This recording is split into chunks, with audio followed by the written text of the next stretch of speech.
بسم الله الرحمن الرحيم اليوم أكملت لكم دينكم وأتممت عليكم نعمتي ورضيت لكم الإسلام دينا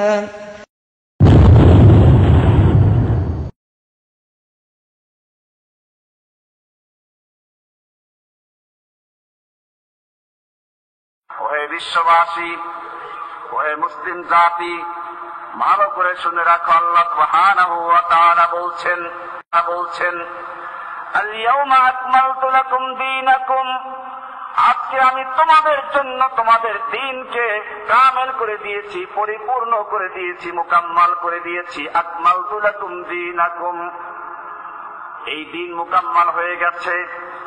এই দ্বীনের মধ্যে আর কিছু ঢুকাবার কোনো সুযোগ নেই। একটা বিল্ডিং পরিপূর্ণ হয়ে গেছে, আকমালতু। এখন যদি স্বর্ণের ইট কেউ নিয়ে আসে, হীরকের ইট নিয়ে আসে আর বলে এইটা এই জায়গায় ঢুকানো সম্ভব? আপনি বলবেন যে আমি আমার মসজিদের কাজ আকমালতু, মুকাম্মাল করে ফেলেছি। লোকটা বারবার পিয়াপিরি করছে। এখন যদি আপনি বাধ্য হয়ে ঢুকাতে চান, তাহলে কি করতে হবে? এই একই পরিমাণ জায়গা ভাঙতে হবে, তারপরে ঢুকানো সম্ভব। আল্লাহ সুবহানাহু ওয়া তাআলা জানিয়ে দিলেন আল-ইয়াওমা আকমালতু লাকুম দীনাকুম, আজকে আমি তোমাদের জন্য তোমাদের দ্বীনকে মুকাম্মাল করে দিয়েছি, পরিপূর্ণ করে দিয়েছি। কিয়ামত পর্যন্ত এই দ্বীনের মধ্যে আর নতুন কিছু ঢুকাবার সুযোগ নেই।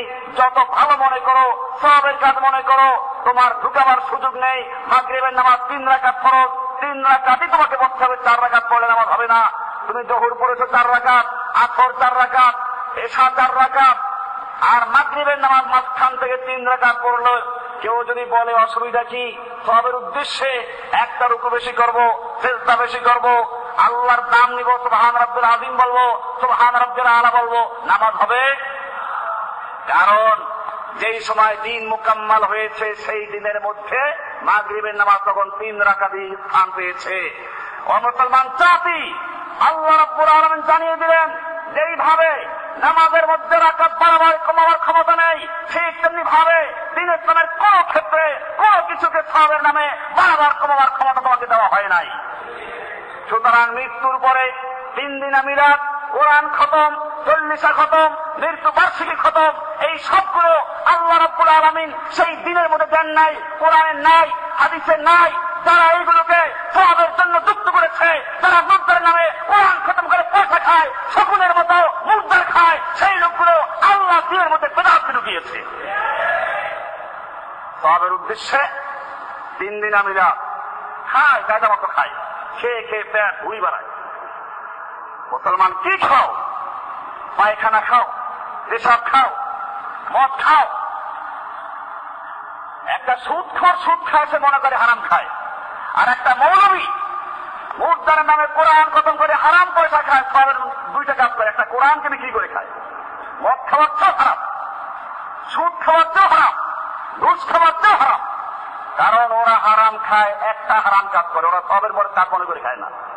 আর এই মোল্লা খায় কি মনে করে? এটা আমি বারবার বলেছি। একটা নাপিত যখন শুনে তার এলাকায় একটা শিশু সন্তান জন্ম হয়েছে, খুশি হয়। একটা নতুন মাথা কামালে পরে কিছু বেশি পয়সা পাওয়া যাবে। একটা নাপিত খুশি হয় শিশু জন্ম হলে। একজন মোল্লা খুশি হয় যখন শোনে তার এলাকায় কোন লোক মরে গেছে। মাইকে যখন ঘোষণা হয় শোক সংবাদ, মোল্লা খুশি হয়, এখনই খতম করার জন্য দাওয়াত আসবে, 3 দিন পরে খাওয়ান আসবে, 40 খাওয়ান খাওয়া যাবে, মৃত্যুবাসীর খাওয়ান খাওয়া যাবে। এই জন্য সে খুশি হয়, নাচতে থাকে। অনেকে মনে করে এই দালালদের পক্ষে যে সওয়াবের কাজ মনে করে খায়। অসুবিধা কি? অসুবিধা কি? আল্লাহর নবী এই কাজ করেন নাই। আল্লাহর নবী যেটা বলেছেন সেটা করো। মৃত্যুর পরে সন্তান নেক আমল করে দোয়া করে, সে দোয়া কবুল হয়। মৃত্যুর পরে মৃত্যু ব্যক্তির সম্পদ বন্টন করা, স্ত্রীকে দিয়ে দাও, সেগুলোর খবর নাই। এই জন্য আল্লাহ সুবহানাহু ওয়া তাআলা বললেন আল-ইয়াওমা আকমালতু লাকুম দীনাকুম, আজকে আমি তোমাদের জন্য তোমাদের দ্বীনকে মুকাম্মাল করে দিয়েছি। ওয়া আতমামতু আলাইকুম নি'মাতি, আমি আমার নিয়ামতকে তোমাদের উপরে পরিপূর্ণ করে দিয়েছি। এই নিয়ামত মানে ওহী। নিয়ামত মানে কি?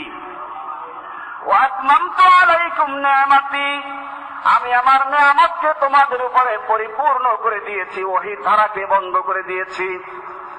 কিয়ামত পর্যন্ত আর কোন ওহী নাযিল হবে না, জিবরাইল তোমার কাছে আসবে না। ওয়া আতমামতু আলাইকুম নিয়ামতি, আমি আমার নিয়ামতকে তোমাদের উপরে সমাপ্ত করে দিয়েছি। কিয়ামত পর্যন্ত কোন ব্যক্তির কাছে জিবরাইল ফেরেশতা যাবে না, ওহী নিয়ে যাবে না। যদি কোন ব্যক্তি ওহী দাবি করে সেই ব্যক্তি ভণ্ড হতে পারে, শয়তান হতে পারে, পীর হতে পারে না, আল্লাহর ওলি হতে পারে না। ওয়া আতমামতু আলাইকুম নিয়ামতি ওয়া রাদিতু লাকুমুল ইসলাম দীনা, এবং কিয়ামত পর্যন্তর জন্য তোমাদের দ্বীন হিসাবে, জীবন ব্যবস্থা হিসাবে ইসলাম কি